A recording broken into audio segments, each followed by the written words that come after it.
Mama Malicious Compliance Time. Posted BYU/Captain Grammar Pants. You really want my bird?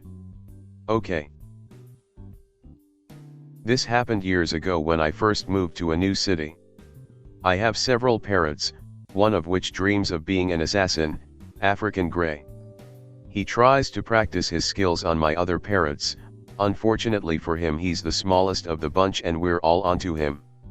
One day I came home from work to find the little asshole had upped his breaking out skills and had escaped his cage. He of course moseyed over to try and end my 40-year-old wild-caught Amazon.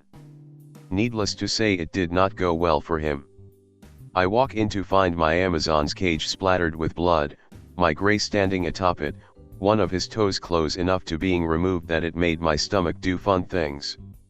We went immediately to the closest avian vet, who I didn't know. I hadn't been in town long enough to vet shop, I just knew where one was in case of a sudden bout of Grey asshole. He has a history. The vet got us in fairly quickly, but it didn't go well from the start. A very young vet tech came in and took all our info, and proceeded to tell me I shouldn't let my birds play together, despite the repeated assurances that it was a freak accident and my Grey was not normally allowed to fraternize. During all of this she is attempting to examine him without the proper restraints. I know some parrots do fine at the vet, one of mine even likes the vet. My Grey is not one, he must have the birdie straitjacket for everyone's sake. He of course takes advantage of the lack of towel and jacket and comes flying back to me. An unknown woman then came in, took my now pitifully screaming parrot from me, he's an awful drama bird, glued his toe fully on, gave a couple orders to the tech and walked out. To this day I'm fairly certain that was the vet, but honestly it could have just as easily been someone from the copy shop next door for all she spoke to me.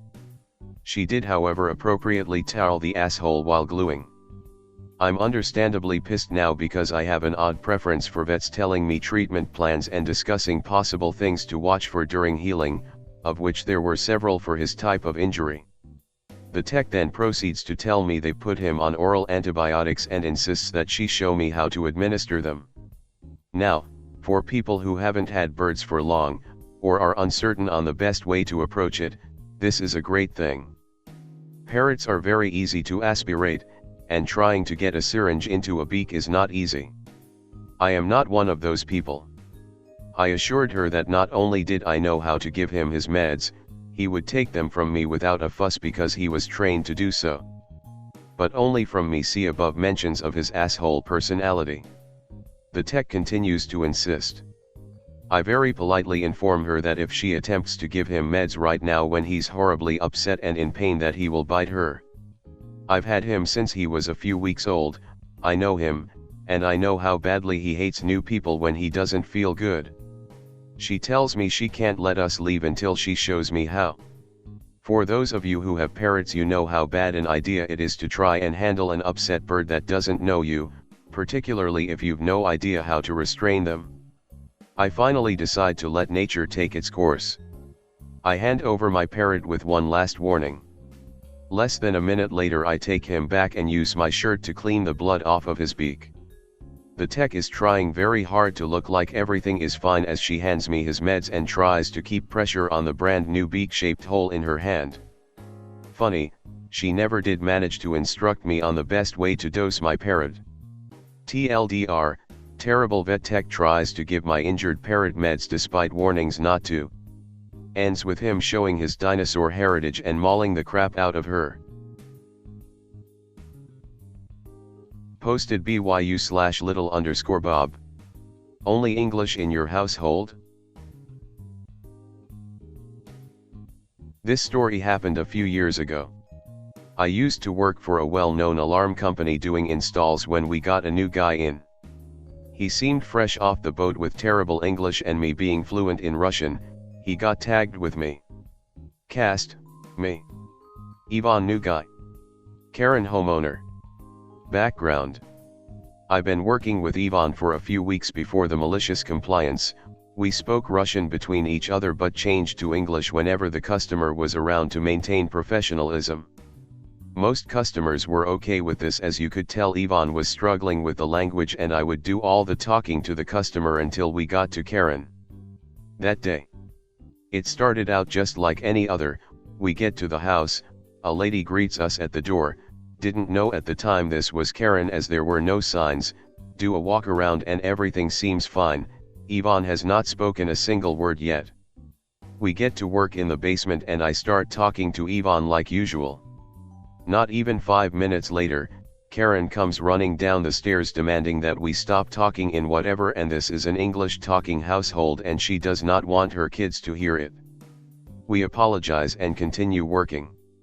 Ivan is mostly staying quiet until he tries to ask for a tool he doesn't know the name for in English and says the name in Russian. Karen runs out of the laundry room and start berating Ivan for breaking her rules. Ivan is stumped but mumbles an apology and Karen huffs away in triumph. A couple hours later, while running wire, Ivan was drilling through the studs and came in contact with a household electrical wire. A flash and pop and Ivan starts cussing in Russian. Immediately, the laundry door bangs open and Karen is standing there, and without missing a beat Ivan turns to her and switches to English, probably to explain what he is saying. I was amazed by his vocabulary there, and it seemed like he was swearing for a solid minute before starting to run out of choice. Karen turned red and started yelling at us to get out, and I knew there was no saving this dumpster fire, so we just packed up and left. On the road back to the office I found out Ivan is a fan of English crime and gangster movies where he learned his share of profanity. Getting back to the office, we got written up but the boss still had a chuckle. Ivan stayed for a few more months before leaving the company, and I never found out if he realized how malicious his compliance was. As for the customer, I have no idea what ended up happening to her as I never went back. TLDR, don't like people talking Russian around your kids. Hope they like English profanity. Posted BYU/Bill1 and Fama5. Never piss off your tattoo artist. Being Friday the 13th, while waiting for my tattoo, I was reminded of a situation a few years ago with my friend Liz, who's my primary artist and an especially Karen type lady, and her Kyle-esque boyfriend, double K for both, who came in to get cheap ass tattoos. I watched this whole thing go down but wasn't involved per se. So Liz was doing a quick custom job on me and my buddy Chris. Yes, we got matching tattoos, Star Wars yin/yang for those wondering. I went second so Liz and I could catch up. Double K bypassed the massive line out the door and down the stairs and walked straight up to the artist area to try to skip the line. This was shut down pretty quick and they were told there's a huge wait in front of them and they'll have to go to the back of the line. Well, Double K didn't like this one bit and started to throw a fit. Like legit tried to pull me out of the chair because he's getting what he wants and I was here first.